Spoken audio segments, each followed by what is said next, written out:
what's up guys, Bebop Vox here. I am with Daniel. Hey, how you doing? And what is your position, sir? I'm the VP of Production at Activision. All right, and we just got done looking at Black Ops 2. Looks, you guys added so much, it looks like. I love the campaign modes always have of Call of Duty. So what are some of the new guns and new things that we can talk about? Sure, there's a ton of new innovation we're actually bringing to Call of Duty Black Ops 2. Not just in the story, but in the technology and the weapons and everything. So first and foremost, we're going near future. It's actually the first time that Call of Duty's gone to a new theater of war since Modern Warfare 1. So now we're going about 15 years in the future. And what that actually brings to us is new tech, new weapons, new gadgets, tons of new drone technology that we can utilize, and really sort of like breaking up the gameplay like we've never actually done before. And in addition to that, we're actually creating this sort of new change in the way we actually deliver the storyline. We're actually giving branching storyline for the first time. So as you're actually playing the game, you're going to get choices within the levels in terms of how you want to approach something. So in the section you saw in Los Angeles, there's a way to go sniper map or rappel down onto the ground to actually deal with your enemies. You can do that. And then later in that level, actually, you can actually take 3 different paths to actually get to your objective at the end on the main streets near the Staples Center. So trying to actually open up a lot more variety in the actual level map. In addition to that, we've actually added this sort of new game mode called Strike Force missions, which I think you saw as well. And what those do is they're actually part of the linear structure of the game, but what happens is you're giving a choice within that linear structure. So at one point in the level, you'll say, hey, you've got 1 or 2 different objectives you could take. It's your choice. Which ones do you want to do? You'll then complete that mission, but you're actually playing it with a different group. This is sort of your Joint Strike Force Operations group. And what will happen there is you have control of multiple units.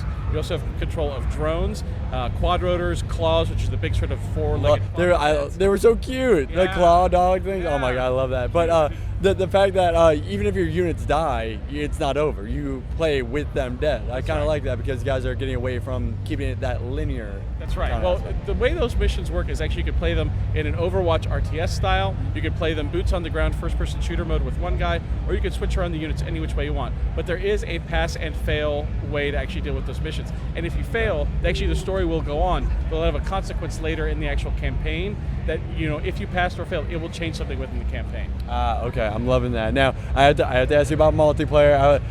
For one, I just want to get to it. Zombies. What can you talk about with zombies? Well, let's talk about zombies and multiplayer, because actually I can combine both of those together in an interesting story. So traditionally, Call of Duty Zombies has been what we call the single-player executable. It leverages a lot of the tech that exists in single-player.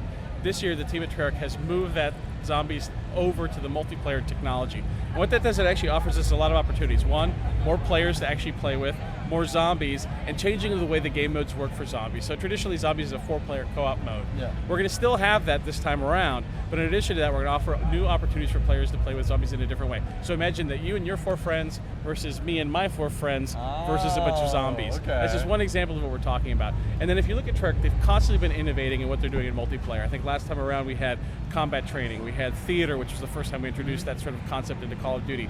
We had wager match mode. We're going to take a lot of the sort of nuances of that exist and bring those over to zombies. So maybe there's a zombie theater and you can make your zombie movies. Or, you know, the sort of idea of how wager match was a different kind of gameplay style, I'm bringing those to zombies as well. Okay, I'm loving it, Now, it was like your very first trailer, I think also you put out with horses, and that kind of threw everybody for a loop. We're like, horses? Right. What are you doing? What are you doing? Sure. Well, the campaign story really takes place in 2 time frames. It takes place at the end of the Cold War in the 1980s, and then also goes into that near future time frame, which is in 2025. In the 1980s, you know, you'll be riding on horseback in one of our levels. Awesome. But, you know, it's really cool. We actually mocapped a horse. So our guys at Treyarch always kind of pushing the boundaries of what they can do in terms of performance capture. They actually went and mocapped the horse, put the balls all over it, rode around it, and captured it. And actually, it was really cool. And I think what you'll see is some of the best looking horse animations ever. Well, we have a behind-the-scenes video at some point of that. Is he on like a treadmill kind of thing? No, he's not on a treadmill. He's just walking around in the studio. But yeah, I think we'll release something like that showing how we actually did that. Okay, awesome. Well, thank you for all your time. Absolutely, it was great. Everything I love the campaign mode. I personally look most forward to that. I will tell you that, you know, the team at Treyarch's always pushing and creating an innovative story. And I think Black Ops was, you know, there's a lot of sort of twists and turns, more of that to come, and I think really sort of doing a really cool, innovative story. Great. Thank you. Thanks. And I am Bebop Vox.